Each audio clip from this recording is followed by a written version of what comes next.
Ayon sa Philippine National Police, nasa higit 7,000 kaso ang naitala ng mga paglabag sa Anti-Violence Against Women and Their Children Act.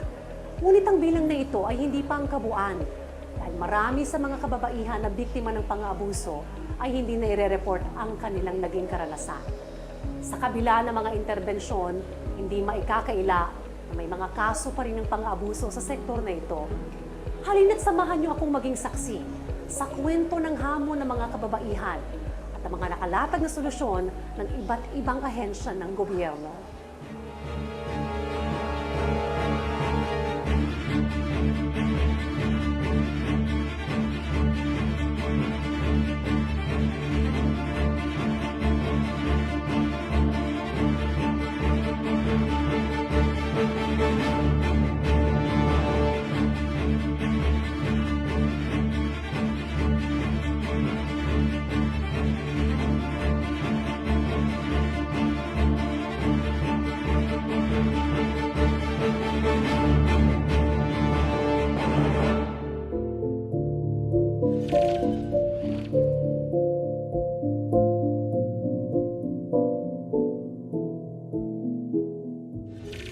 While the country has taken great strides in uplifting women, there are remaining challenges that hinder their progress.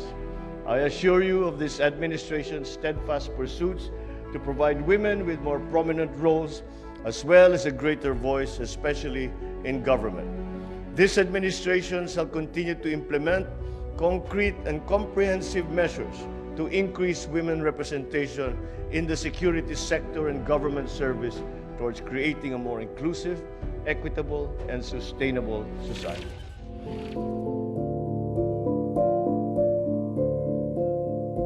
Siya si Janice, hindi niya tunay na pangalan. Ang kanyang manipis na pangangatawan ay nababalot ng mga latay at pasa mula sa kanyang salbahe at mapang-abusong asawa. Nakalulungkot mang isipin, si Janice ay biktima ng pang-aabuso sa kanilang tahanan. Ang kwento ni Janice ay ang realidad din ng libo-libong kababaihan. At sa mga sitwasyong ito, ang unang maaring lapitan ng babaeng inabuso ay ang Violence Against Women of Valdez sa inyong barangay. Ang isang babaeng inaabuso, ang unang-unang takbuhan niyan ay ang barangay. Kaya lahat dapat talaga ay sumusunod dun sa minamandato ng batas, yung Magna Carta of Women, na lahat ng barangay sa Pilipinas kailangang mayroong Violence Against Women or Valdez. Andito tayo ngayon sa Barangay Holy Spirit sa Quezon City. Kasama natin si Ms. Hazel. Hi, Ms. Hazel. Si Ms. Hazel, siya yung head dito ng BCPC VAUSI Department. At gusto natin makita yung mga facilities niyo dito sa loob. Tara. Ang laki po ng inyong opisina dito. Yes po. So ito yung area. Sa amin po, pag ang kaso, pumasok na po sa aming office, meron po tayong Valdez. Diyan po sila magko-complain. Alamin po ang mga details nila, information, then yung information ng kanilang respondent or suspect. Dahil walang oras na pinipili ang pang-aabuso, bukas ito 24 oras. Meron po kaming query para po sa mga kabataan or anak ng naaabuso.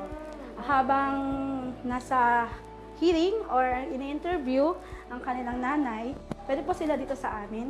Sa area na to, may coloring book, may color, may stop toys po. Fairness, very friendly yung inyong room na ito. And then this one, Temporary shelter po, habang po napaprocess yung kanilang kaso, meron po tayong shelter para matutuluyan po nila. correct, kasi nga naman kunwari nag-away sila ng kanilang asawa Opo. na abuso yung babae. Takot Hindi umuwi. siya makakauwi. So Takot maganda umuwi. na meron siyang matutuluyan dito.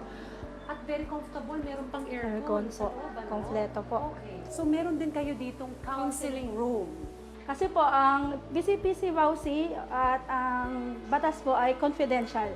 Bawal pong imarites kung anong nangyayari sa amin. Tinitiyak din ng lokal na pamahalaan na maalam ang bawat Valdez officer sa pagtugon sa mga sensitibong salaysay ng mga biktima. Every year po, meron pong programa sa amin, ng kapitan, na training seminar about sa batas ng aming kinakaso, lahat ng kaso about 9662, 7610, 9244, may training seminar po kami. Okay, buti po at naandyan kayo. Yes, po. Kailangan ay maging modelo itong inyong opisinang ito sa iba pang mga barangay. Kasi yung ibang mga barangay talagang mesa lang. Siyempre kapag nag-report sila, malalaman ng lahat. Dapat nga confidential yung mga information. Salamat Miss Hazel, at sa inyong mga kasama dito. Desk Sa inyong officer po. serbisyo sa ating mga kababaihan. Ito po. Ang pang-aabuso sa kababaihan ay isang krimen at isang malubhang paglabag sa karapatang pantao. Agad na i-report ang anumang klase ng pang-aabuso sa inyong barangay o di kaya sa pinakamalapit na police station o Social Welfare and Development Office sa inyong lugar. Huwag nating hayaan na tayong mga babae ay patuloy na inaabuso dahil hindi ito tama at hindi ito makatao.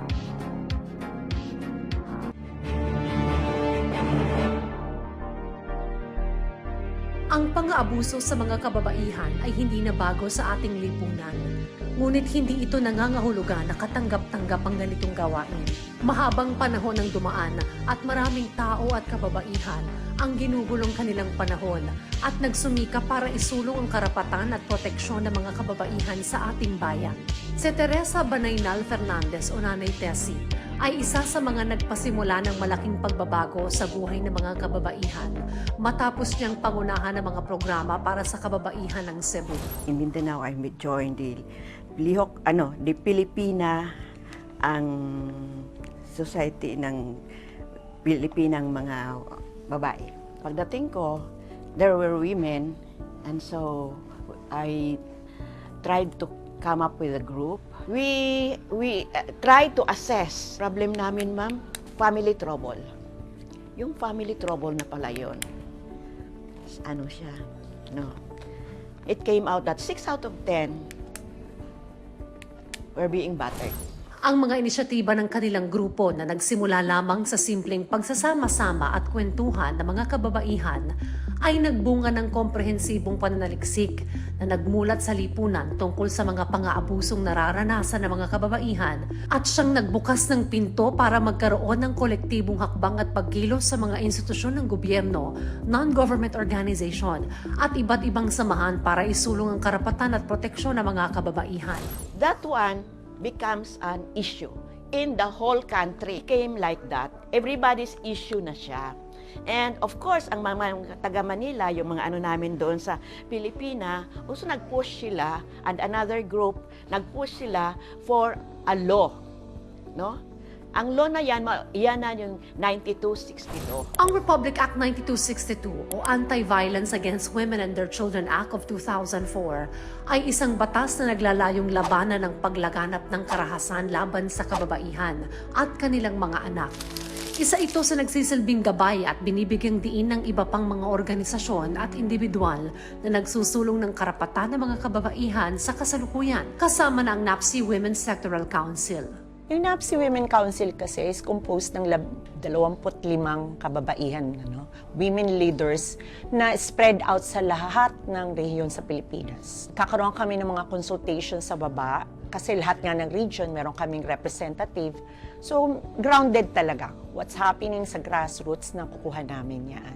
Ang Women Council naman kasi, hindi lang naman kasi siya policy recommendations, Hindi lang siya policy recommendation, Ang trabaho din namin, mag-advocate at mag-lobby kung ano yung mga priority legislative agenda. Yung una ay yung popularization noong Magna Carta of Women. Ang Magna Carta of Women ay batas na naglalaman ng mga karapatan ng kababaihan.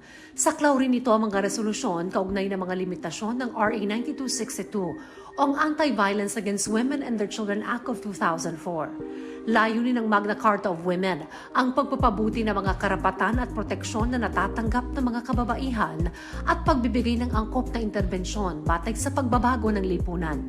Ang Magna Carta of Women ay siya ang pinaka-komprehensibo na batas na mag-protect, mag-fulfill, magre-realize, or magpapatupad sa mga karapatan ng kababaihan. Among the first chapters doon din sa ating Magna Carta of Women, yung violence against women.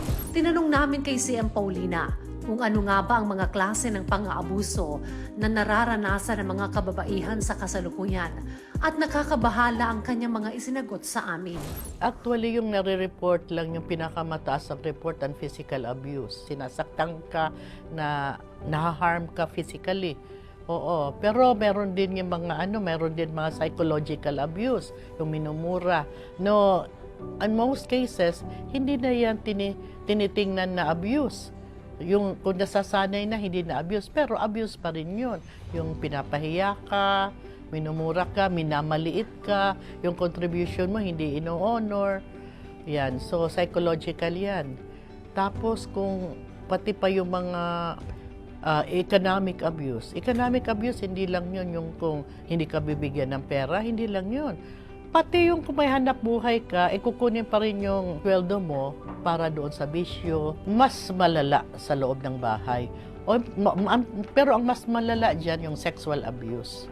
Diba? Yung sexual abuse, yung rape, paghihipo. Yung economic dependency ng kababaihan ay napakalaking problema. Kaya kahit maraming babae na victims na sila ng violence, hindi sila makaalis kasi ang iniisip nila kung paano silang mabubuhay. So ngayon, yung tinitignan nating intervention sana ay holistic. Oo.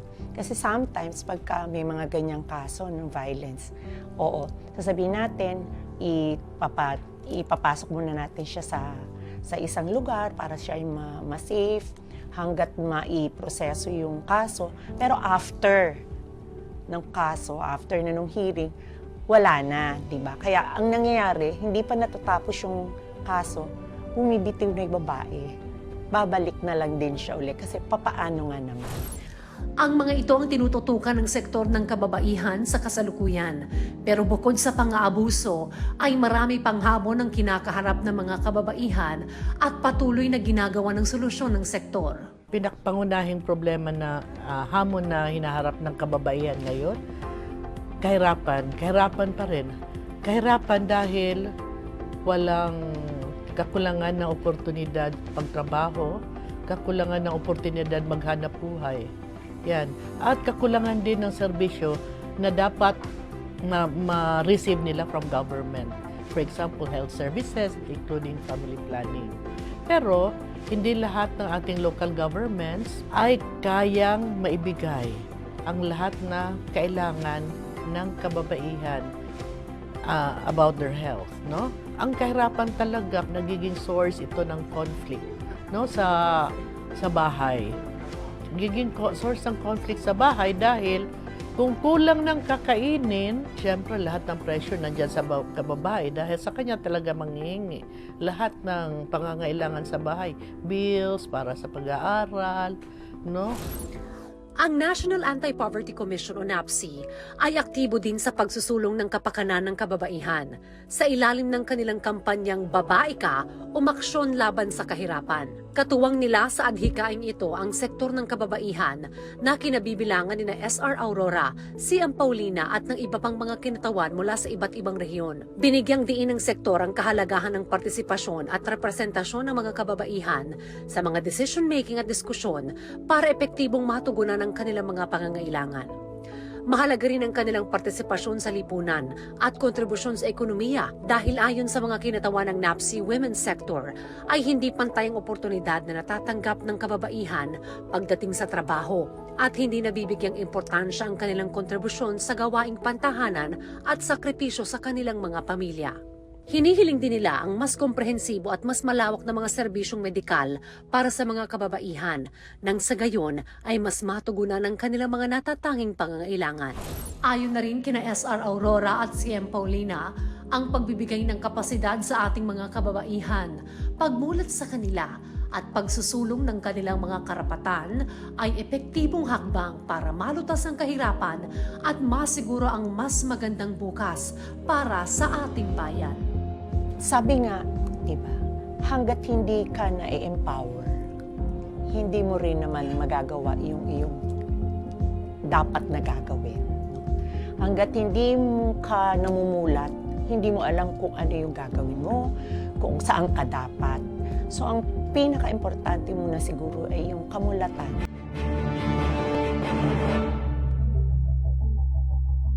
Base sa aming mga panayam kina SR Aurora, CM Paulina at Nanay Teresa, ang mga problemang kinakaharap ng sektor ng kababaihan sa kasalukuyan ay umiikot pa rin sa kahirapan, kawalan ng oportunidad at pang-aabuso. Kaya naman sumangguni kami sa Philippine Commission on Women para alamin ang kanilang mga tugon sa mga problemang ito. Edith Cree, kamusta po?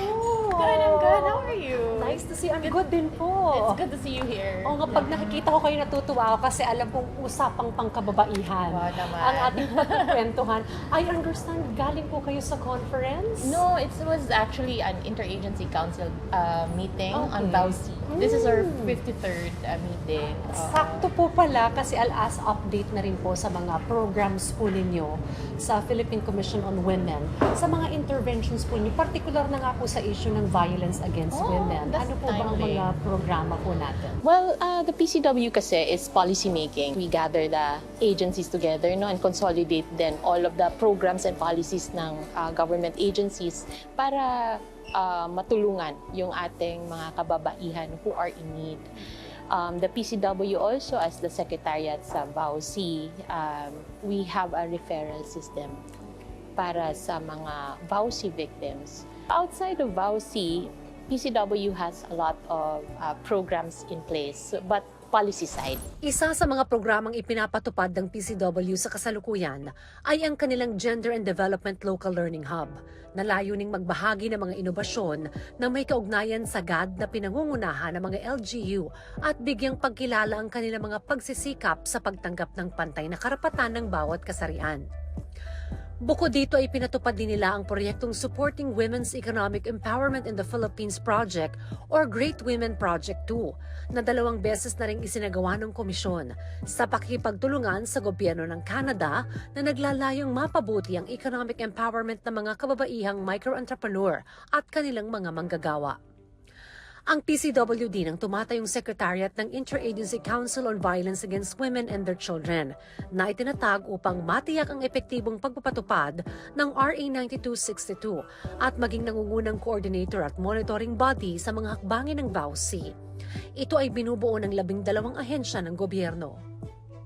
The PCW then is the one that monitors the utilization of the gender and development budget of all the government agencies in the Philippines. Ang Magna Carta of Women ay isang komprehensibong batas na naglalayong isulong ang karapatang pantao ng kababaihan sa pamamagitan ng pagbibigay sa kanila ng pagkilala, proteksyon at oportunidad, lalo na yung kabilang sa mga marginalized na sektor ng lipunan. Nakasaad sa Section 43 ng Magna Carta of Women na mga budget para sa gender and development ng mga ahensya ng gobyerno na hindi bababa sa 5% ng kanilang kabuang budget ay dapat ding gamitin para sa mga programa at aktibidad upang ipatupad ang batas na ito.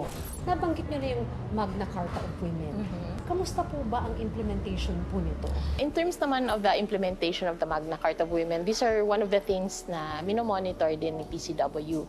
So, one way to do that is actually gumawa yung PCW ng tool to check kung kumusta na ang gender mainstreaming efforts ng government agencies. There are around 20 agencies na nag-level up na talaga sa kanilang gender mainstreaming efforts. So it means that they have implemented kung ano yung duties nila under the Magna Carta of Women. Ma'am, kami ay nakausap na mga representative from the sector ng mga kababaihan. Nabanggit nila na nandyan pa rin yung iba't ibang klase ng violence. Ano po yung mga papwede po nating gawin? Katuwang na rin ang iba't ibang ahensya ng gobyerno na masiguro natin na sa bawat tahanan walang violence na nararanasan ng isang babae.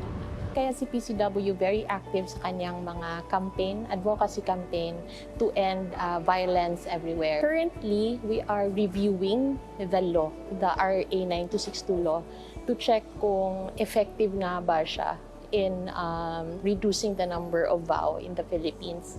We are also trying to check the effectiveness sa ating mechanisms ngayon sa Pilipinas in addressing VAW. I don't know if na-mention na sa inyo, PCW also supports this organization, it's MOVE, Men Opposed to Violence Everywhere. Ang Men Opposed to VAW Everywhere o MOVE ay isang organisasyon ng mga kalalakihan na aktibong nagsusulong sa pag-aalis ng VAW. Ang MOVE ay binubuo ng mga kalalakihan mula sa iba't ibang organisasyon, kabilang mga ahensya ng gobyerno, pribadong sektor, akademya at mga non-government organizations. Layunin ng MOVE na palakasin ang mga hakbang sa paglaban sa VAW. Isa rin sa tinututukan ng mga MOVE chapters ang pagsuri at pagbalangkas ng programa para sa pakikilahok at aksyon ng mga kalalakihan sa pag-alis ng violence against women sa bansa. Buti nabanggit niyo po yung Barangay VAW Desk. Yeah. Kasi isa rin yan sa mga isinusulong ng mga nasa sektor ng kababaihan na dapat raw ay mayroong talagang espasyo doon and then very well trained yung mga tumatao doon. Kasi nga, sila yung first responders kapag may naranasang violence sa isang kababaihan. How do we encourage po yung mga barangay to really set a space para po sa VAW Desk na ito at masiguro na talagang may capacity and right knowledge yung mga naandoon po? They're not strongly encouraged. They're more or less mandated talaga to maintain one. However, the challenge is the capacity building of the responders natin na manning the VAW Desk. So ngayon si PCW, that's one of our projects actually. We have a year-long plan to train certain barangays in the Philippines na para sa based sa data na ating PNP, medyo may mga malalaking issues on VAW. Napag-usapan namin yung compensation for the VAW desk officers. We will be amending the joint circular on the establishment of the VAW desk and we will include doon yung compensation din sa ating VAW desk officers. Alright, ma'am. Sa inyo pong monitoring, sa mga datang pumapasok po sa inyo, ano po yung pinaka-rampant na cases ng violence against women?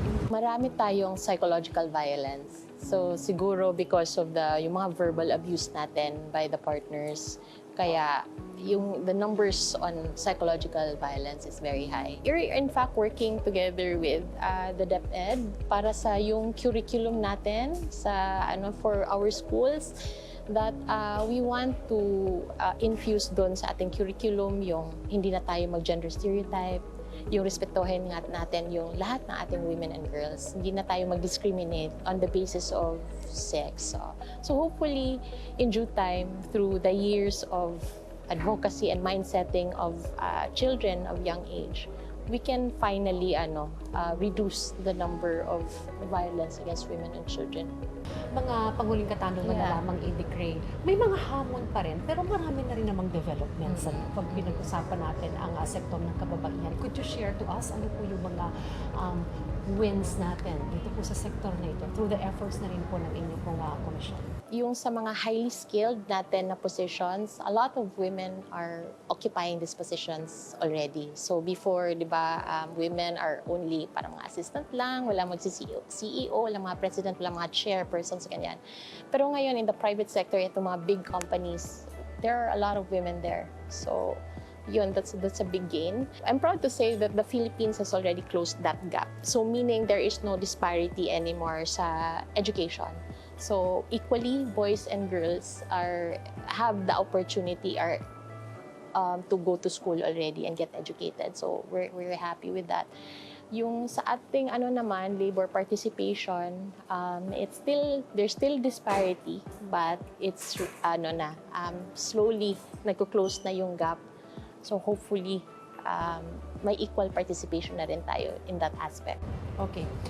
Sa usapin naman po ng kahirapan, Edie Cray, gaano po kahalaga na bigyan nating proteksyon ng karapatan ng mga kababaihan para mabawasan po ang antas ng kahirapan sa ating bansa? Sa atin, nasa-set aside kasi yung women in terms of opportunity to work and to develop yung mga talents and skills nila.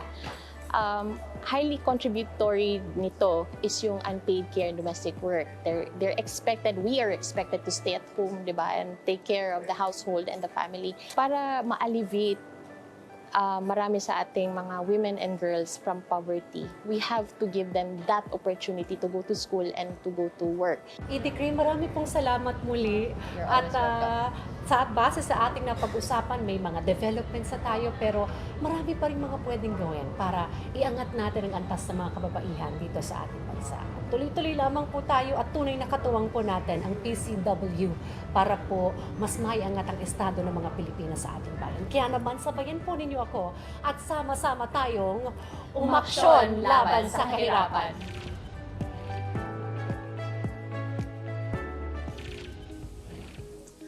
Ang mga kwentong aming naibahagi ay hindi lamang pagpapakita ng mga hamon sa sektor ng kababaihan.